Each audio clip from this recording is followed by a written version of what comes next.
The baby soul laments that if it weren't for him, he could have lived a good life, now reduced to a wandering spirit. He insists that he must take responsibility for this situation. In response, he agrees to address the issue, suggesting they go their separate ways since he gains nothing from helping him. He bids farewell and begins to walk away. Baby Soul pleads for him to wait, questioning if he has no conscience, but Hamming and Bangul continue to beat him and throw him aside. Recognizing the baby soul as the true offspring of the aforementioned two, he returns and seizes him, asking what he needs to do to stop his incessant complaining. He retorts that it's for him to ponder. The baby soul queries why he was treated that way, and he explains it was because he called him an imposter.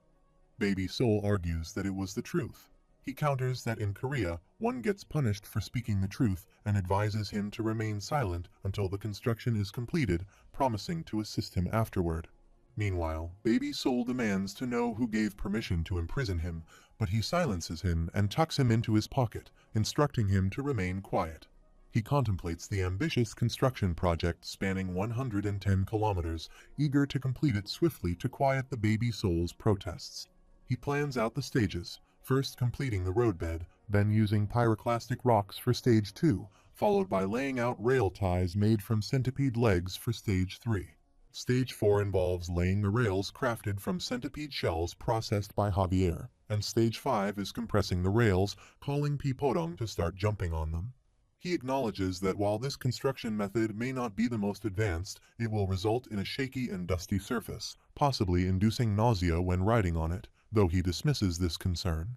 He informs Javier that he will conduct an inspection round to ensure proper supervision. Javier acknowledges his instructions. He ponders the nature of this imposter, acknowledging their history of productivity, but noting that they've been tirelessly working for over a month without rest. He wonders when they will take time to relax and enjoy themselves, questioning if this is their usual lifestyle. Recalling Grim Reaper's words about the imposter's superpowers, he wonders if they had such abilities, would they still choose to work so diligently, or would they indulge in alcohol and leisure activities instead? He concludes that the imposter is cheap, petty, and likely to flee at the first sign of trouble. Irritated by the incessant noise, he realizes he hasn't slept for 20,000 years and wonders who is causing the disturbance. Unable to tolerate it any longer, he triggers a volcanic eruption, causing Dunkleo's to emerge and demand that the noise cease so he can sleep. He becomes scared and wonders why something always appears when working on construction. Dunkleo's expresses frustration, stating he tried to tolerate it, but this is too much, questioning if that's what's causing all the commotion. The demons scatter and warn others, shouting that it's Dunkleo's and advising them to run away. He questions why Dunkleo's is awake already when it's supposed to be asleep for another 10,000 years. They observe Lloyd and comment on how quickly the human is running, criticizing him as selfish and hurling abuse. Dunkleo's inquires if Lloyd is the source of the disturbance, suggesting it might quiet down if he stomps on him. However, Lloyd swiftly evades the attack. Dunkleo's continues to abuse him, remarking that in life, things can get noisy, questioning why Lloyd would cause trouble when he could simply endure it. Offended, Dunkleo's demands to know if Lloyd is accusing him of being in the wrong. The demons become excited and praise him, stating that no human should be able to be so shameless, but he was able to do it. Dunkleo's declares, "All right then, let's see which one of them dies today," and rushes to attack him while he calls for Javier. Javier arrives within a second, but he remains still there. He then orders Javier to cut him up, prompting Javier to reply honestly, stating he thinks it would be right for them to apologize this time round, because they are the ones causing the inconvenience after all. He asks what is meant by inconvenience and shouts that he is the one being inconvenienced here, claiming he is the only one being considerate too. Dunkleo's attacks him while he taps his feet on the floor in anger, breaking the rock where demons are standing, causing them to fall into the lava and cry for help. He also almost falls into the lava, but Javier grabs him, and they both fly on Jijemong, though he falls down on a mountain. Javier flies towards him and attacks him again and again, causing him to divide into many parts. While Javier looks at him, he gathers again and returns to his real state, asking if Javier just hit him. He looks at Javier and realizes that Javier's attack didn't work on him. Dunkleo's inhales deeply before unleashing a torrent of fire at Lloyd, who responds by instructing Javier to cease his actions. Javier approaches quickly, looking at Lloyd with a smile. Lloyd warns him not to get carried away in his attempts at humor as Javier attempts to block the fire attack. With his shiny wings, Javier soars through the air, launching a continuous assault that causes Dunkleo's to swirl like liquid before reappearing. Dunkleo's claims to be invincible and questions why he is being attacked, having been on Lloyd's side merely a minute ago. Javier explains that he is serving as Lloyd's guard. Furthermore, if Dunkleo's continues on a rampage, the demons could be harmed. Dunkleo's insists that he will not harm the demons and demands that Javier back off, labeling him as a man of principle. He questions who the real victim and villain are in this situation, accusing Javier of being an unscrupulous meanie, deceiving him while simultaneously claiming to protect him. Javier contemplates this for a moment before Lloyd queries why he is actually listening to Dunkleo's. A baby soul tucked in Lloyd's pocket urges him to run, calling him a fool for thinking he can defeat Dunkleo's and insisting he needs to stay alive to help. Lloyd pushes the baby soul back into his pocket, retorting that running is only what he does after exhausting all other options. The baby soul reflects on whether Lloyd had actually been the first to flee earlier. Lloyd then tells him to watch closely, calling him a little lush, and claims that what he's about to see is the product of relentless hard work. The baby soul, unimpressed, thinks that Lloyd's attempts to act cool won't change his opinion. Lloyd steps forward to face Dunkleo's. Meanwhile, atop a distant mountain, Draggy appears, shivering from the cold. He wonders when his father will call for him, recalling Lloyd's instructions to wait where no one would see him at the northwesternmost point of the world. Draggy, feeling bored and missing his father, waits patiently. As Dunkleo's prepares to strike Lloyd, Javier intervenes, blocking the attack with his sword. Lloyd raises his hand, displaying a symbol of a figure, and commands, "Break the laws of time and space and guide him where he needs to go." On the other side, Draggy notices a similar symbol and eagerly demands it to show him his father. As he begins to teleport, he remarks with amusement that the special effects are terrible. He becomes excited, exclaiming that he can smell his father nearby. Dunkleo's also spots the portal, questioning its appearance and remarking on the intense cold. His body begins to crack from the chill, prompting him to curse and decide to retreat, muttering that he will let it go this time. He starts fleeing, vowing that Lloyd should just wait. Lloyd, however, laughs and apologizes, declaring that he doesn't do rematches, then calls Draggy to come through the portal. Draggy emerges, excitedly calling out to Lloyd as his father. Lloyd asks if Draggy has been cold and gestures toward Dunkleo's, suggesting that his toasty hand warmer is making a run for it. Draggy leaps onto Dunkleo's, enveloping him entirely, exclaiming that it's a hug, warm and cozy, while simultaneously freezing him. Pleased, he marvels at how cool it is. Watching this, Lloyd instructs Draggy to step back, then shatters Dunkleo's frozen body with his shovel. The demons observe this and realize that Dunkleo's, the mightiest being in hell, has fallen. He has truly been defeated by Lloyd. Lloyd tells the baby soul in his pocket to watch closely, saying that this is the result of unwavering hard work. Peeking out, the baby soul reflects on his own life and wonders what he has to show for it. Reluctantly, he admits to himself that Lloyd is indeed an extraordinary individual.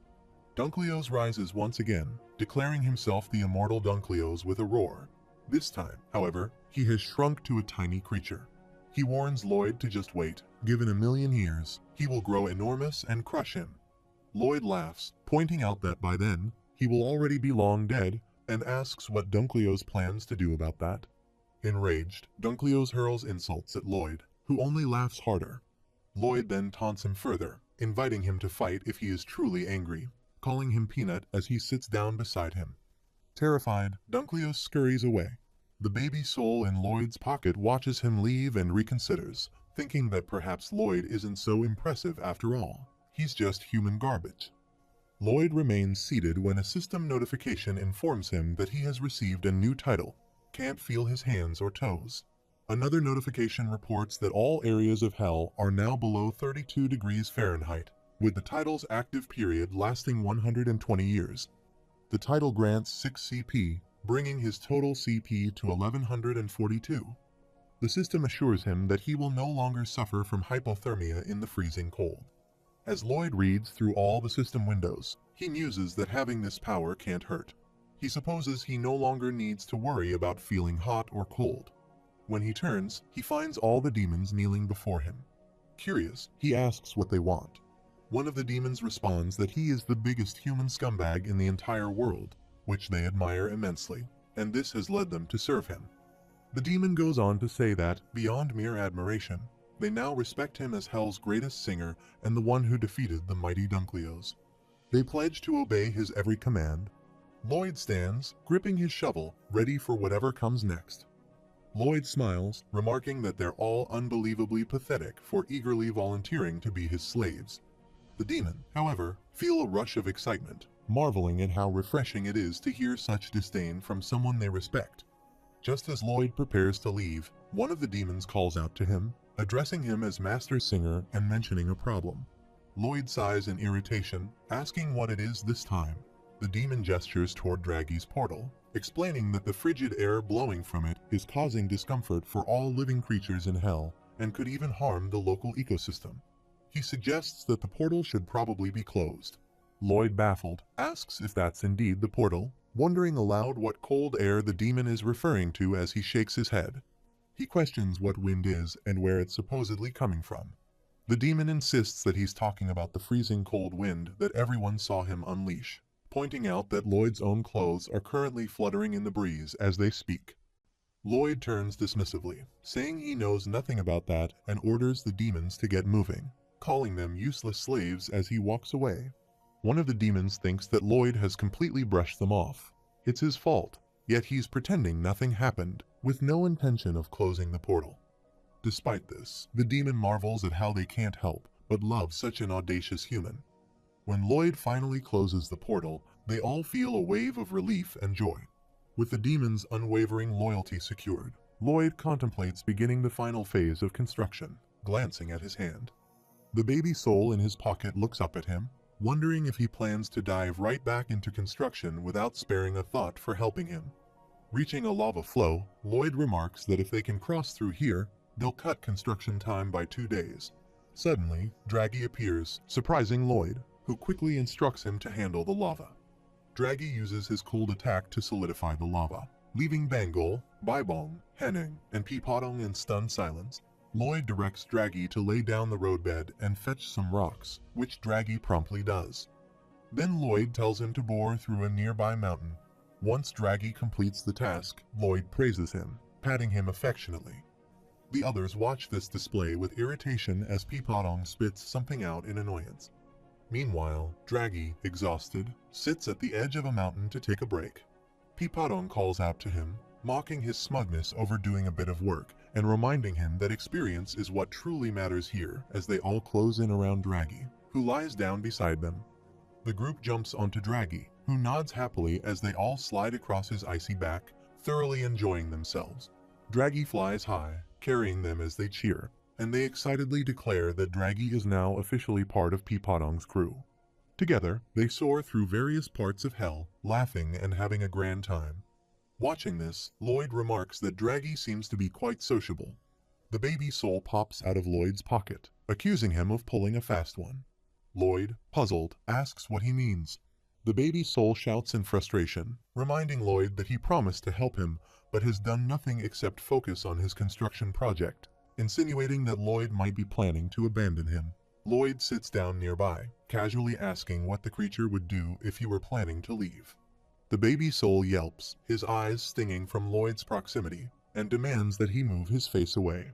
Lloyd smirks, saying this is his mug, the very face that causes the ladies to line up, though mostly to run out the door as quickly as they can. The baby soul retorts that they say a person's face reflects their soul, and if that's true, then Lloyd's face must be truly terrifying. They both lean in, staring into each other's eyes, only to pull back in mutual disgust, each muttering that they can't stand the other. Lloyd sighs, saying that as the baby soul can surely see, he's incredibly busy right now. Besides, he doesn't even know how to help him, so he's not sure why the baby soul is suddenly pressing him about it. The baby soul yells, reminding him that it's Lloyd's responsibility to figure it out.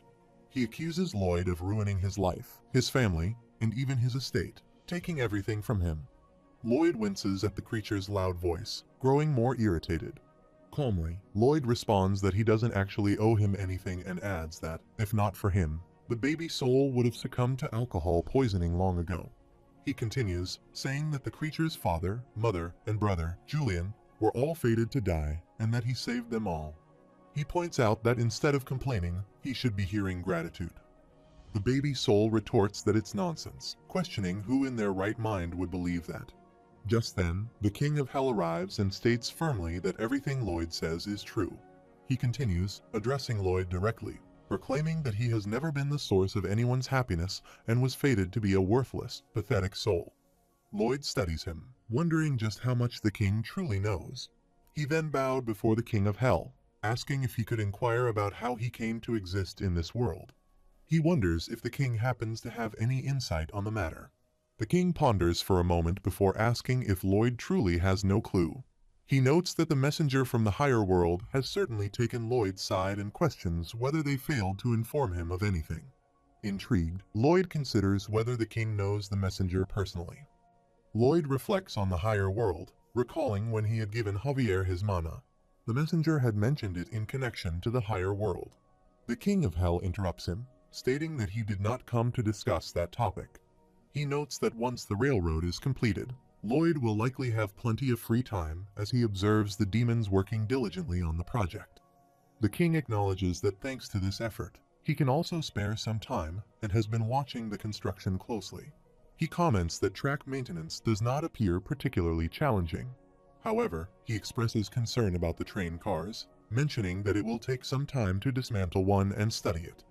He admits to feeling tired from work and suggests that if he could devise some sort of manual for their maintenance, it would be beneficial. Upon hearing this, Lloyd suddenly has an idea and smirks. He bows before the king and assures him that he will indeed prepare a service manual for everything. The King of Hell regards him with interest, asking what Lloyd desires in return. Lloyd responds that he wants access to the Reincarnation portal, but only if it comes with transfer rights. The baby soul stares at Lloyd in surprise as the King of Hell assures him that there are no restrictions on the portal rights. Lloyd is free to give them away as he pleases, even to that red smurf. Hearing this, the baby soul becomes emotional, clutching Lloyd's leg. Lloyd looks down and asks if he's finally happy, calling him a bothersome kid. Meanwhile, demons are struggling to push a rail, exhausted from the heavy work. One of them groans, complaining about how difficult the task is. Lloyd approaches him, remarking that he looks a bit pale and asking why he isn't taking a break. The demon, surprised, asks if he may actually take a break, to which Lloyd replies with a smirk, of course, calling him a worthless cog before promptly kicking him out of the rail. The other demons watch in shock as Lloyd says that if anyone else is feeling tired, they should raise their hand. He will gladly make things easier for them. In response, the demons silently start paddling even faster. The injured demon, lying on the ground, mutters that although Lloyd treated him like trash, he somehow made his heart flutter, realizing that with Lloyd, everyone benefits in the end. The baby soul, reading over a paper, calls Lloyd a fraud and asks if he's truly giving this to him. Lloyd responds that it's already in his hands, so why question it? As the baby soul continues reading, he thanks Lloyd, who waves it off, saying not to be so dramatic. He adds that he's just getting rid of an ugly little nuisance, claiming he doesn't want to see that grotesque face in his dreams. With a smirk, Lloyd playfully punches him, and the baby soul laughs, asking if his mother and father are well. Lloyd replies that his mother is busy studying cooking and learning how to manage a business, while his father has taken up sculpting again. The baby soul then asks about Julian, and Lloyd explains that Julian married the youngest princess of Isfahan and now lives with her in the capital. He adds, noticing the creature's surprised expression, that there's more. His father is no longer an earl but a count. The baby soul, astonished, asks if Lloyd was behind all of this. Lloyd shrugs, saying it was never really his intention, it just happened that way. The baby soul, emotional, says he remembers Javier. When his father first brought Javier home, he couldn't believe someone like him could actually exist. He describes Javier as upright, honest, and charming, everything he himself could never be, which is why he ended up bullying him. He then asks Lloyd to pass on a message to tell Javier he's sorry for breaking his training sword and that he actually wanted to be friends. He adds that he's also sorry to his mother and father. As they speak, a portal door appears nearby. They both leap down from the train, and the baby soul wistfully says that if he's lucky enough to be reborn as a human someday, at which point Lloyd interrupts by kicking him away. The baby soul shouts, asking why Lloyd kicked him and hurling a few insults his way. Lloyd replies that he's had enough of the creature's pathetic whining and tells him to get lost. The baby soul, recovering, snaps back that Lloyd should just wait until he's reborn. He's going to live his best life. He vows to work 1,000,000 times harder than Lloyd ever has, to become someone so remarkable that the entire world will be grateful he was born. His voice choked with emotion. Lloyd looks at baby soul, smiles, and says go ahead, give it a try, it's pretty tough. The creature gives a final look before disappearing into the portal. Watching him go, Lloyd murmurs to himself that the mission is complete. Now it's time to collect his payment after all that construction. Moments later, Draggy arrives, squeaking happily. Soon after, Lloyd and Javier make their way to the King of Hell's chamber, where the king snaps his fingers to create a magical circle. As promised, he declares that Antikus's soul has been freed. Lloyd considers that his task here is finished, yet he wonders about his membership in the Dragon King's Club. The King of Hell explains that time flows differently here compared to the human world. Only about 5 hours have passed there. He assures Lloyd that the skeleton dragon will return on its own through the portal to the northernmost point, so he will transport both Lloyd and his knight back himself. The king adds that his generosity ends here and says he looks forward to their next encounter. With a snap, the King of Hell initiates their teleportation, but as Lloyd tries to protest, saying he has no desire to see him again, they both vanish to another location. Lloyd questions why the King of Hell would say something so ominous. He has no intention of returning to Hell. Javier asks why, observing that Lloyd seemed more at ease down there. Lloyd scoffs, calling it the pot, calling the kettle black, adding that Javier clearly enjoyed trash talking the demons. Javier, somewhat defensive, insists he only said polite things to them. Lloyd challenges him to be honest, suggesting Javier knows better. Deciding to drop it, Lloyd mutters about his promised membership to the Dragon King's Club, speculating if he's been conned. Just then, Javier exclaims, Master Lloyd, over here. They turn to the window, spotting a pair of gleaming eyes staring back at them. A massive black creature looms closer, and they stare in shock as Lloyd asks in disbelief what on earth that monstrous figure could be. Lloyd tries to calm himself, wondering what this creature could be. If it's the Dragon King, he thinks it would make sense since dragons can shape shift. However, something feels off, and he questions if this really could be the Dragon King. The black creature growls at them, then suddenly transforms into a cat-like figure and mews Kolong. Lloyd is baffled and wonders why the creature would choose such a strange form. The cat repeats, Kolong, Kolong, further confusing him. Lloyd thinks he might be trying to communicate, but suspects that if the creature has a bald spot on its stomach, it must be seriously stressed, not at all like the Dragon King he imagined. Just then, Peepodong arrives and starts conversing with a little cat, which again chirps, Kolong. Lloyd, sensing a potential breakthrough, asks Peepodong if he can understand the creature. What did he say? Did he mention why he's here? Peepodong states that he is speaking another language, so he does not understand when Lloyd asks why he appears to be having a great conversation. Cat again exclaims Kolong Kolong while wiggling, and Lloyd inquires if he wants them to climb onto his back. Cat repeats Kolong Kolong, and Lloyd asks if he has, by chance, been sent by the Dragon King. Cat nods his head with a smiling face, leading Lloyd to think that the dragon has indeed kept his end of the bargain, providing him with a bonus life and an enormous fortune. Here it comes. As Cat flies away, Lloyd and Javier climb onto his back. Lloyd reflects on how fast Cat is flying. It feels like a casual stroll in the park for this balding lion. At this speed, he will become uglier than he has ever been before. He then thinks, wait, hold on, that means... He turns to Javier, who calmly enjoys the ride. Lloyd asks him why he looks so handsome at that moment, questioning what kind of face he possesses. Javier replies that if Lloyd does not know, good-looking people look fabulous no matter what. It is the law of immutability. Lloyd counters that is not what that law means, expressing his frustration by stating that this situation is rigged. They arrive at the Magentano Kingdom in the Gayful region, where they walk down a long hallway. Lloyd reflects that just down there lies the true knight of blood and iron, the strongest being to ever exist, the Dragon King. They reach the edge of a mountain and are astonished to see a vast amount of treasure, prompting Lloyd to feel surprised and greedy as he exclaims that they are freaking loaded.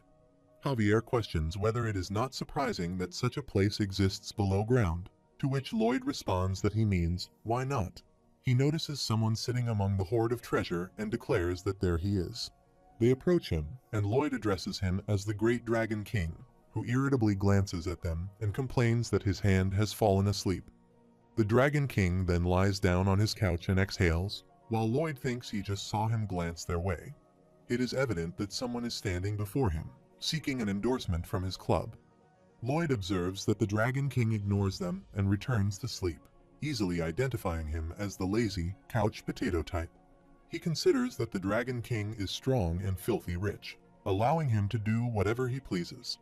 The Dragon King closes his eyes and enjoys his sleep as Lloyd sits near him, fanning him with a large leaf. The Dragon King opens his eyes and wonders what is happening.